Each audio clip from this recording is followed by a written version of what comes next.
Greetings, everyone. Welcome to the African Exodus show. I'm your host, Tierney Cherie, and today we're going to get into African and world news. Usually I do a long version of the show. However, I've decided to start breaking up the pieces into smaller segments just because of upload time in the area that I'm at. It's very difficult to get the videos uploaded in a timely manner. So this will make things a lot easier for me.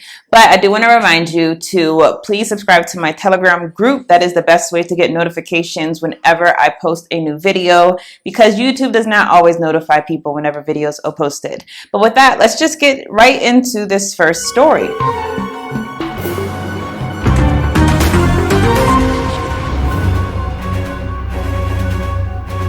Biden is calling white supremacy America's most dangerous terrorist threat. Now, this is at Howard University's commencement. Biden gave a speech and was the main speaker. He said a number of things that were very interesting coming from him, coming from someone who has a history being an establishment politician and coming from a history of someone who has said racist rhetoric in order to be elected even into the Senate, someone who has not showed any ambivalence towards the real struggle for economic and political equality, rather someone who would instead opt for slogans, someone who would opt for things that are symbolic instead of things that are meaningful. Yet he decided to do this speech calling white supremacy the most dangerous threat. Now, it's important to understand the political environment that we are in. When Biden says white supremacy, he's not talking about the structures of white supremacy that established the United States of America. He's not talking about even the political and economic philosophy that really led to America being the number one country in the world, one where it has pillaged the nations all over the world. That's not what he's talking about. He's talking about something very specific. That is white nationalist groups. Some of these groups would really not define themselves as that. Some of them would define themselves as that. But he's talking about these small militias, and that's really the target of who he's talking about when he talks about white supremacy. So let's read through this article. During his address at Howard University's commencement on Saturday, President Biden used the podium to assert that white supremacy is the most dangerous terrorist threat to America. Biden also recalled the story of how he decided to run for president in 2017 after seeing white supremacists march in Charlottesville. So that is Biden's ploy, basically, to market himself as a civil rights president. He said that he was not moved to run for president until the Charlottesville incident happened, which I think is complete BS. Joe Biden was thinking or clearly maneuvering to possibly run for president right after Barack Obama was no longer in office. However, Hillary Clinton, it seemed to be her turn. Let's not forget, Joe Biden has ran for president repeated times over the years. So the idea that he was so moved to run for president because of Charlottesville, that's him literally trying to appeal to your emotions, trying to get you to think that he's some type of civil rights leader, and he's not. Now, this is according to Dr. Walter Greason from The Root. Or it was what he tells The Root. He says, though white supremacy is deeply embedded into the idea of American society and state and federal policy, this is really new ground for a president to be vocal in condemning it and saying that this is not the path we're on.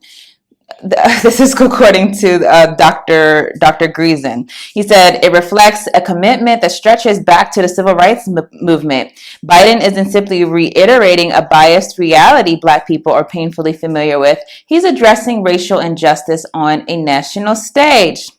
Greason doubles down on its significance. The speech at Howard University puts a spotlight on the way that African Americans have understood the contradictions of freedom in the United States from the very beginning. We need this to be highlighted because people don't often think very much about the sacrifices and the struggles to make freedom for all people possible. That lesson isn't taught clearly and emphatically, despite almost 40 years of historians increasingly writing and publishing this research. Clearly, this doctor is a mouthpiece of the Democratic establishment. However, what he's saying echoes a lot of what our people have been made to think that we're supposed to cheer whenever these presidents come and give us lip service. No talk about commitment to things, for example, like reparations. No talk about commitment commitment to things, for example, like trying to get our people out of the prison system.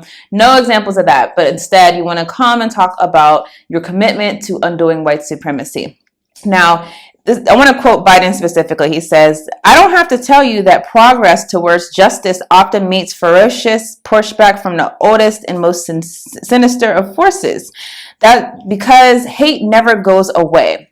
The president acknowledged the disturbing nature of American history, and even though the right is working hard to erase it, he said the consequences are indelible. This is a very, very big contradiction coming from Biden. And the reason why is because this whole idea that he's going to talk about white supremacy as if America's very existence is not white supremacy. Yes, this country that he goes out representing, this country that he's supposed to go out into the world and be the head of, that very country represents white supremacy. You can't separate America from white supremacy. You can't separate a country that literally went to a land and said, we're going to pretend no one occupied this land. We're going to claim it for ourselves, and we're going to commit genocide to wipe out the current inhabitants. You can't separate white supremacy from that. You can't separate America from, I'm going to bring people from all the way from the continent of Africa to work the soil of this land because we don't want to work it ourselves. You can't separate America from that. So the whole presence of America is white supremacy. But back to what I was saying in the beginning, what is he talking about with this domestic terrorism? Well, if you don't know, right now, what they're trying to do inside of the government is really pit the black people against the white militias, or really the whole country against white militias, because white militias right now are a big threat to the establishment. They have identified that. They've not only identified white militia, they've also identified black militias. That is where you're going to get into real dangerous territory, because the fact is that white militias, the way that they have categorize them as being domestic terrorism. If you actually look at the Department of Homeland Security's description of what domestic terrorism is, this could easily apply to pro-African, pro-Black groups who are trying to be separate from the U.S. Those groups, more often than not, are also trying to be armed, something that is in the legacy of our true freedom. And yet, this same rhetoric that the government is using, it's easily transferable to us. And we've seen many times how it has been. For example, we've seen how Grandmaster Jay, no matter what your thoughts about him, he was taken out by the FBI as far as his group, the NFAC. So this is a real issue with us, is that they're trying to literally turn us against the idea of separate groups, of groups that are against the new liberal democracy that's trying to bring everyone in, they say, but really they're not going to bring all of us and our people in. It's really going to be a figurehead type status where you can be the honorary Black people but not have real and actual power. Those groups who try to seek power being self-determination away from the system, those groups who try to, for example, arm themselves, are often going to be categorized as being domestic terrorists. And we shouldn't be surprised about this, because the same thing happened again repeatedly over time, whether it was our freedom fighters who tried to say, hey, we need to separate and be self-sufficient and also be able to protect our own selves. Those groups were labeled terrorists. So this is the government playing a game that I think is going to really manifest, particularly when the next election cycle rolls around. I think we're going to see another thing happen with this whole white nationalist threat, whether it's going to be natural or drummed up by the FBI, who knows? But I think we're definitely going to see that happen again. And unfortunately, if we're not woke enough to what's going on, then we could be pulled into speaking in support of a persecution that would be basically applied also to us. So let's go to the next story. I hope I pronounced this brother's name correctly, but I believe it's Vinícius Jr., who is a soccer player or football player. Real Madrid player persistently has dealt with racial abuse during a Spanish La Liga match. So I want to also say, by the way, I don't do sports. I've said that a number of times. I think there's enough of a legacy with sports to show that it's not something that is for our empowerment, but instead it's for the amusement of the power structure, particularly the amusement of the masses as things are falling into chaos. But I think it's interesting that every single time when you deal with our people in sports, you see this the plantation mentality, whether it's the NBA, whether it's the NFL, you see our people being basically used for entertainment, but not being respected for our personhood, not being respected for our humanity. And it's interesting also in football, you see the same thing, football being soccer, you see the same thing being the reality. So Vinícius, or Vinícius, I think I'm pronouncing his name right. The Brazilian football player, he was subjected to persistent racial abuse during his team's 1-0 defeat in Valencia at the Mestalla Stadium in Spain's La Liga. The flashpoint of the game came in the second half, where after a stoppage in play, an animated Vinícius pointed out a fan in the stands for the abuse before engaging with the supporters in the section of the crowd in question. La Liga, the TV broadcaster, said that there was an announcement in the stadium calling on fans to not insult the players or throw objects onto the pitch.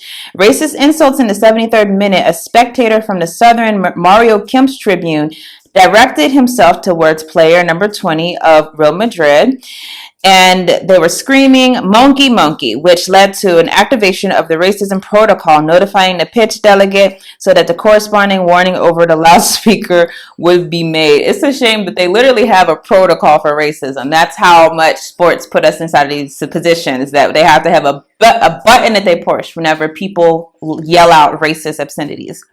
So the match was halted, and it was said in an announcement. It was aired over the loudspeaker. Vinícius Jr. was sent off in the final minute of the game for his involvement in the altercation with player Hugo Duro. Video from the match broadcast showed that in addition to the aforementioned incident, that the Real Madrid star was subjected to various other racial insults throughout the game. Spanish National Police in Valencia told CNN on Monday that they identified one person in the stadium who was involved in an alleged racist chanting, but so far no arrests have been made. So this is very much, I would say, the typical when it comes to sports. We don't get to hear everything that's being said against the players. We don't get to hear everything that the players are hearing. Many times, though, whether it's basketball, football, whatever, particularly with these fans, these white nationalist fans, these people who are so ingrained into their whole like "we own you" type of mentality, they will yell things that are very racist and obscene against the black players. Always the question is, how can you feel good being the entertainment for these people who don't even respect you? They only see you as entertainment. They only see you as an object for their amusement. And it's really volatile, I think, in sports where it's like contact sports, for example, like football, where you literally are putting your life on the line, if you think about it, for the entertainment of people. And yet these people, again, don't respect your humanity. Now, something I thought was very interesting, though, about this story is that the Brazilian government, so again, this is an African Brazilian man, the Brazilian government has stood in solidarity with him. Now, in solidarity with footballer Vinícius Jr., who was targeted with racist abuse, the Christ the Redeemer in Rio de Janeiro, its lights were turned off for 1 hour. Ooh. Brazil said on Monday that it had formally protested to the Spanish ambassador that would lodge an official complaint against authorities in Madrid over the latest incident of racist abuse at Brazilian football player Vinícius Jr. The Brazilian government said they have a racial equality minister in Brazil. I'm going to get to the irony of all this in a moment. The racial equality minister, Aniel Franco, would present an official complaint to Spanish authorities in La Liga. In solidarity, the Christ the Redeemer, whose arms extended over Rio de Janeiro, would be turned off on Monday for 1 hour. The irony that I was talking about is Brazil as a country is blatantly white supremacist, blatantly white supremacist as a South Africa, as the United States. It's a country that literally purposely tried to whiten its population, basically shipped a bunch of people from Europe into the country to try to get rid of all of the African people who existed inside of the country, to try to whiten them. It's a country that every single year so many African people are killed by the police. I believe more than any other country. The African population in Brazil is very significant. I believe it's the highest outside of the continent of Africa, and yet the people who are living in that country are being walled off into ghettos and persecuted like no other. So the irony of a country that is blatantly racist now wanting to stand in solidarity when one of their football players is basically being insulted in another country is just out of this world. But this is really the typical when it comes to these countries, whether again it's the US, whether it's South Africa. These countries know how to do good lip service to basically give this appeal like we are for you, Black people, even though we support policies that persecute you. Even though we ourselves are ordering the mass slaughtering of your people, we are so for you. So this is just showing that these apologies, these symbols, turning a statue, a colonial statue off for an hour, doing these types of symbolic gestures are never for the actual problem. The actual problem is power. That's always what the problem is. We are powerless inside of a system being ruled by our oppressors, being ruled by our enemies.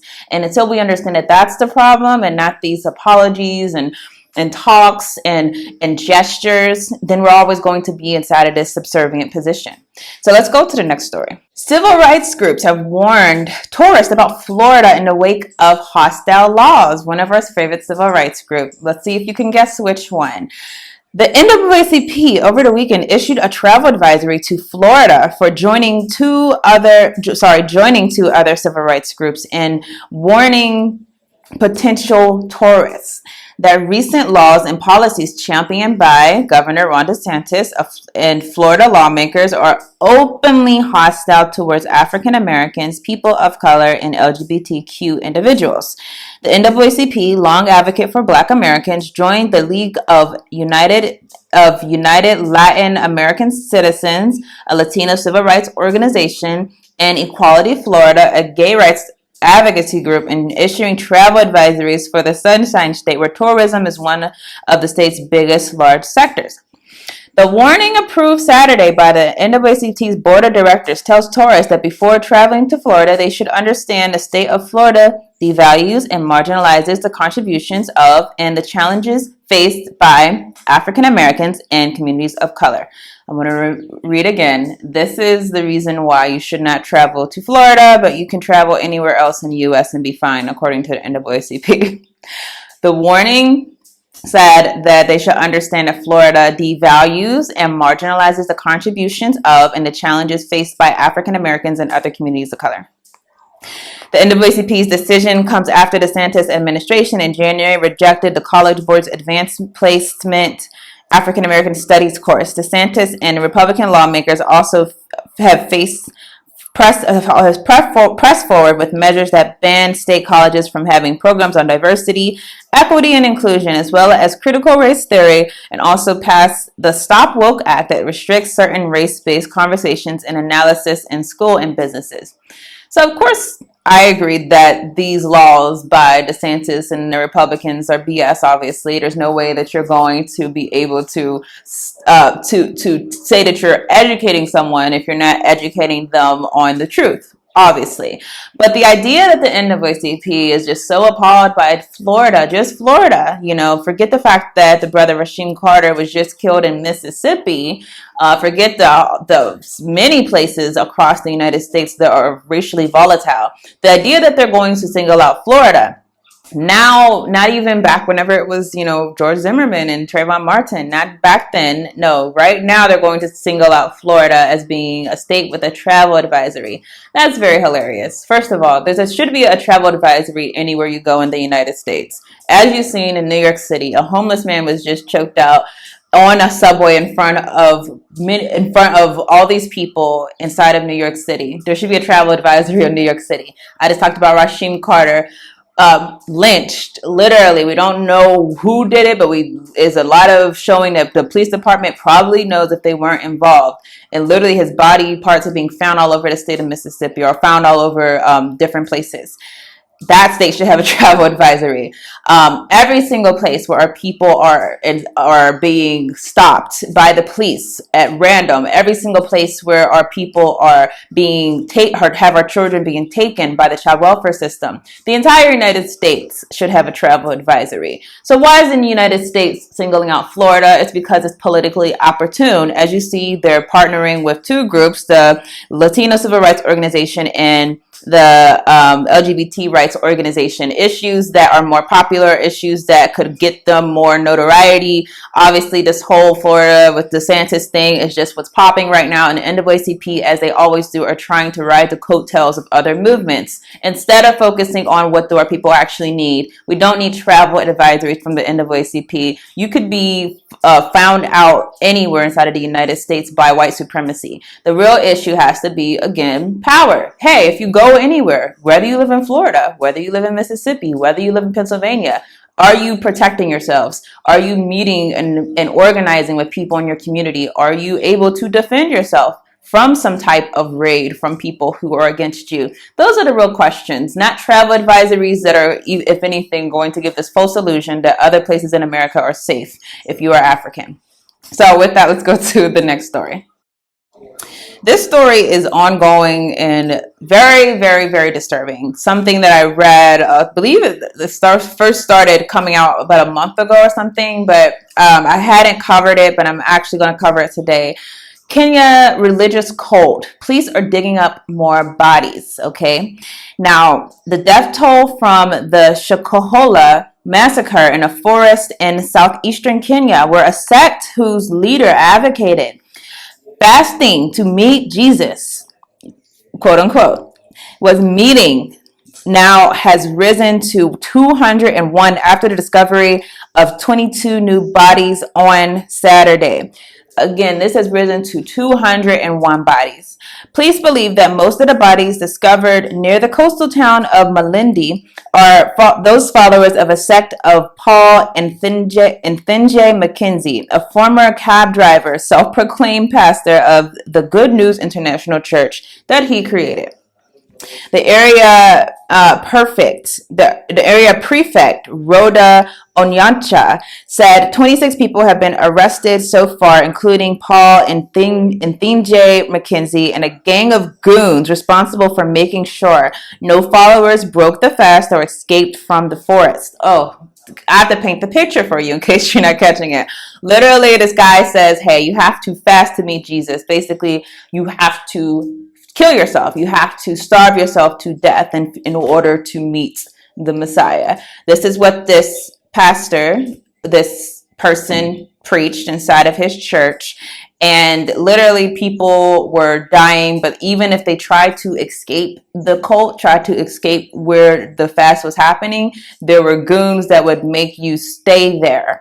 Autopsies on the first bodies indicate that the victims died of starvation, most likely following the preaching. Some victims, however, including children, were strangled, beaten, or suffocated. And this is said by the forensic operations. The massacre has rekindled debate over the regulation of religious worship in Kenya, a predominantly Christian country with 4,000 churches. President William Ruto set up a task force to review the legal and regulatory framework governing religious organizations. So many things are wrong with this scenario, and this is the type of example of why, if you are a follower of Yeshua, if you're a follower of Yahuwah, if you're a follower, a believer of the way, you have to be condemning these types of things. You have to be condemning these types of pastors, these types of churches, these types of organizations who preach a false gospel, who preach a false message, because literally people will die, and people have died in the past. Long time ago, the movement of Yeshua was co-opted by these churches who set up these organizations, not in the name of Yah, but in the name of self, in the name of power, in the name of self-enrichment. And these people live off of the misery of the world. And because of that, we have so many people who are willing to go to places out of desperation. Many times you have these types of things happening among our people. Why is it our people? Because our people are the ones who are so desperate for a way to get get out of the situation we're in. So we become prey to these people, these false teachers. And in this situation, children were even dying.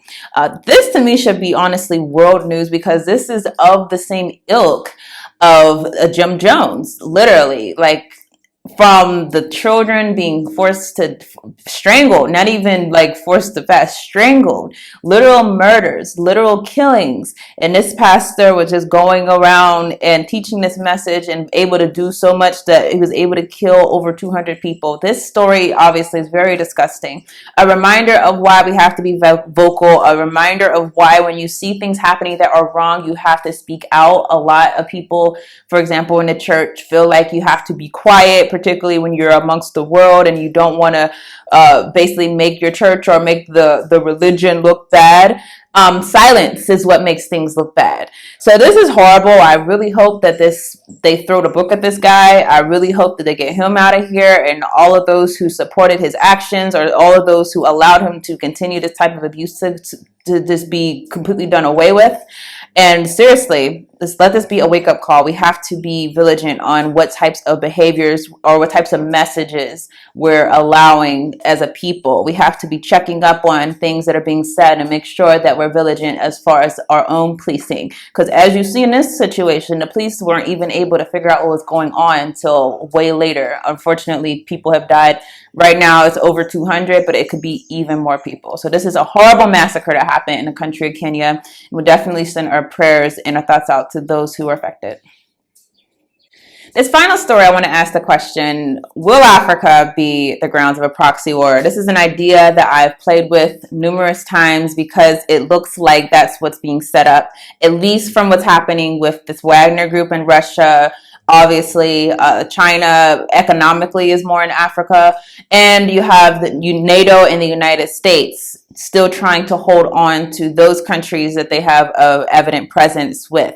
So this story says France is now testing a new military approach in Africa. It's very important because, yes, there has been a very strong anti-French sentiment in many countries in Africa, but I want you to understand this is not all of Africa. Some of us are very happy to see that the colonial country of France has been pushed out of, for example, Mali or seemingly Burkina Faso and Guinea. So there's countries that have been pushing France out, but I want you to understand that's not the story for every single country, and other countries have no anti-French sentiment. And we can't let ourselves become romanticized into thinking that it's a universal feeling across the continent. Although absolutely grateful that the movement that we had so far to show who the colonial oppressor of France is very needed and very necessary. But it's important because France is trying to rebrand itself, and they're doing so inside of certain countries. One of the countries is Niger. So in Niger and even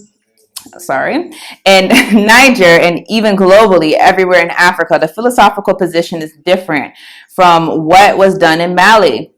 Today, our aid starts from the need of the partner. This summarizes the commander of French forces in the Sahel. A change necessary after the departure from Mali of the French soldiers of Operation Barkhane. Under the pressure of a hostile junta which appealed to the Russian mercenaries of Wagner, although it denies it, neighboring Burkina Faso, which also led soldiers in January, demanded the withdrawal of French special forces from its territory in its Wagner sites.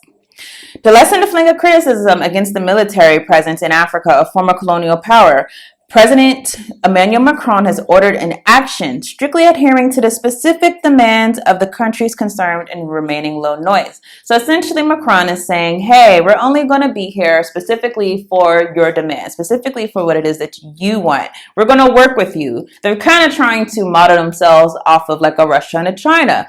We'll partner with you instead of trying to basically demand you or control your internal politics. Now, it's said that Niger serves as a laboratory for the French army for its renewed approach. France was waging its own war in parallel with what the Malian armed forces were doing. Today, it wants to do things differently. Now, in Mali, despite undeniable French tactical victories against armed groups, the political power has never managed to reestablish its authority in the semi-desert area raked by Barkhane. And the National Army has remained fragile despite the efforts to toughen it up for years. It says that French drones and fighter planes take off daily from Niamey to support Nigerian operations on the ground. And a seminary recently brought together French and Nigerians on the use of respective drones, American Reaper for the first and Turkish Barracuda for others. All right, so basically, France is trying to rebrand itself, particularly using the country of Nigeria, a country where it still has a stronghold. What's significant here, though, is that France is also still in the African continent. NATO is still in the African continent. And even though you have some countries that are now seeking help from Russia and China, the fact is that this could very much be the grounds of a proxy war if that war were to happen. Now, why do I think a proxy war is in the wind? Because of what's happening with Russia and Ukraine and the United States' continual support of Ukraine. The question is, how long will the U.S. be able to support a country at war with Russia before Russia finally goes at the United States?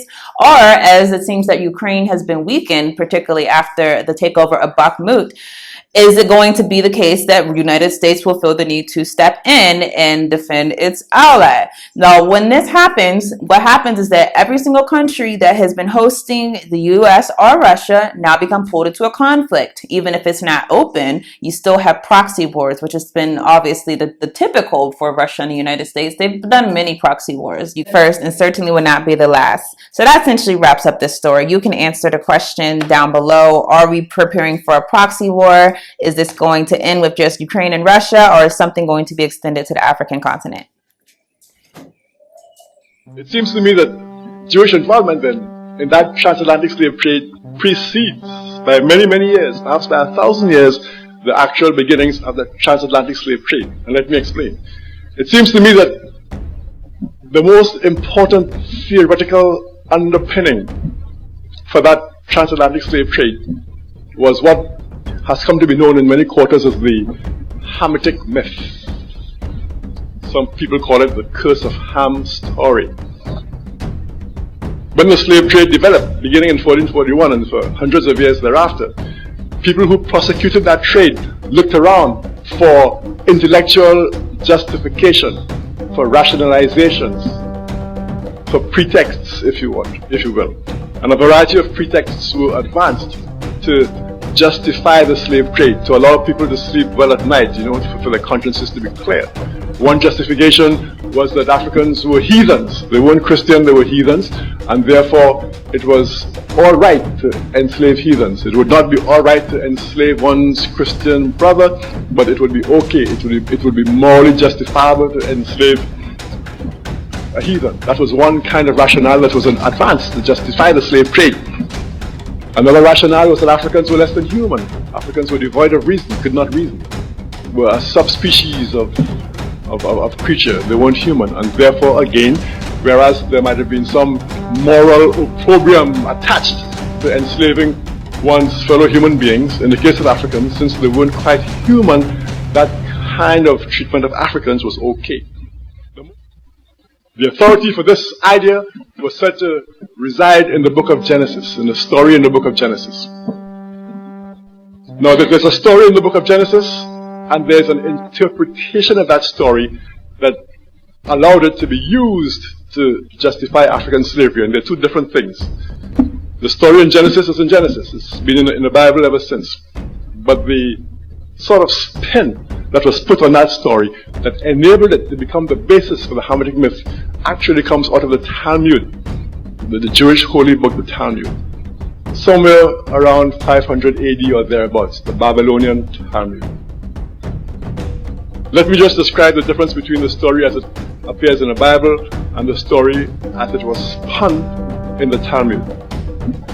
According to the Bible, Noah, after the flood, apparently had a vineyard someplace, and he partook of the wine that was produced out of his vineyard. He got himself drunk one night, went into his tent, took his clothes off, as people often do when they get drunk, and according to the biblical story, he had 3 sons, Ham, Shem, and Japheth. Ham apparently entered the area where his father was lying in his drunken, naked stupor, and Ham, in an act of disrespect, gazed upon his father's nakedness. and apparently went back outside and informed his two other brothers of his father's condition. According to the biblical story, the two other brothers then came inside the tent or wherever, and out of respect for their father, they kind of backed into the tent. They would not look directly at him in his naked condition. They backed into the tent, they covered him with some kind of a garment, and according to the biblical story, when Noah revived, when he, arose from his drunken stupor and realized what had happened, he then cursed Ham's son Canaan and all of his descendants forever, and said that they would be the servants of the descendants of the other two brothers, Shem and Japheth.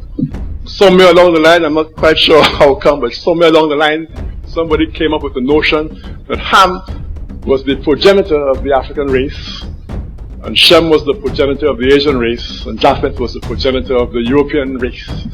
So Noah had three sons of three different races. And he cursed his African son and their descendants, and said that those descendants would be the slaves, the servants of the Asian branch of the family, and also the European branch of the family forever. And that's as far as the biblical story goes. The Talmud, which of course, my understanding of the Talmud, I'm no expert in the Talmud, but my understanding is that the Talmud consists of interpretations, what they call glosses, on various biblical stories.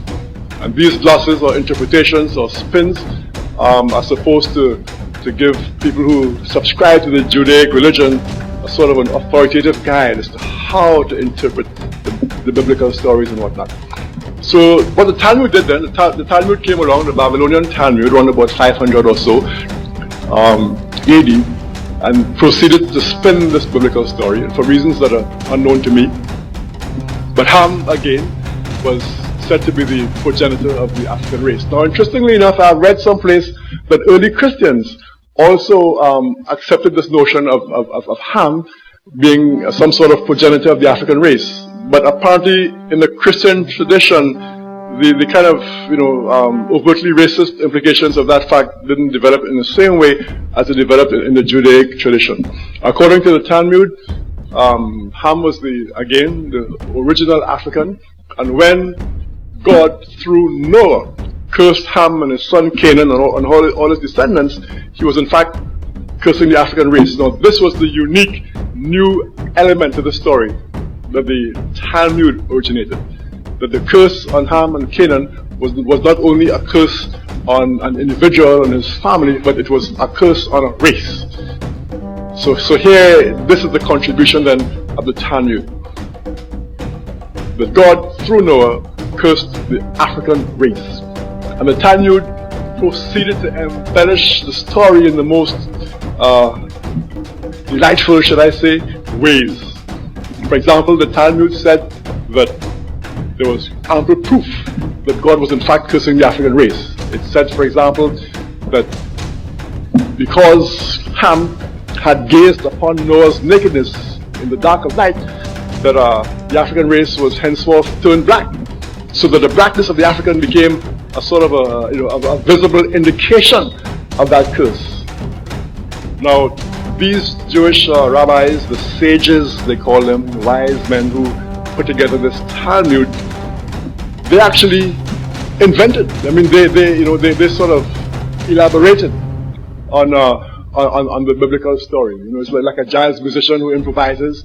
Well, they improvised on the story. They did a whole elaborate improvisation in the story, and somehow, Lord knows how come, but they came up with the notion that Ham, when he went into that tent and looked upon his naked father Noah, that Ham buggered his father. He had anal intercourse with his father.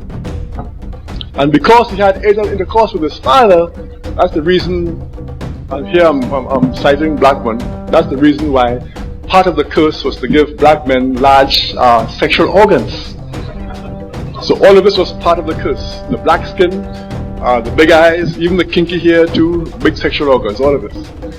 So, as amazing as this may seem, this transpired 1,000 years before the beginnings of the transatlantic slave trade.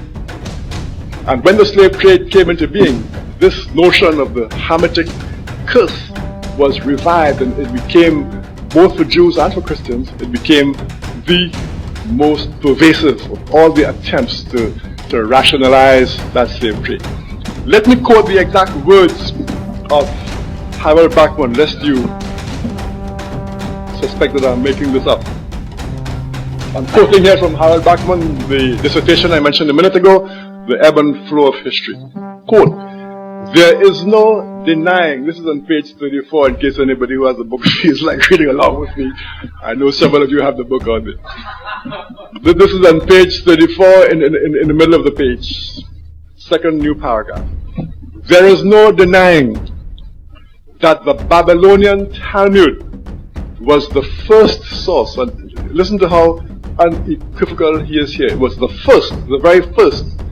In other words, this is Bachman from the Simon Wiesenthal Center acknowledging that the Talmud was the place that invented the story of the Hamitic curse. "There is no denying that the Babylonian Talmud was the first source to read a Negro-phobic content into the episode." Here he is referring to the episode of Ham looking upon his father's nakedness. Ham is told by his outraged father that because you have abused me in the darkness of the night, your children shall be born black and ugly. This is in the Talmud. "Because you have twisted your head to cause me embarrassment, they shall have kinky hair and red eyes." So if you ever wondered about the origin of the kinky hair and the red eyes of black folk, here you have it. "Because your lips jested at my exposure, theirs shall swell." That's why black folks have thick lips. "And because you neglected my nakedness, they," that is your children, the children of Ham and Canaan, "they shall go naked with their shamefully elongated male members exposed for all to see." So there you have the origin of a whole variety of stereotypes pertaining to Africa. So the Hamitic myth then is where you really have to begin, in terms of a discussion of the Jewish role in the slave trade. They provided the rationale par excellence for the prosecution of that slave trade.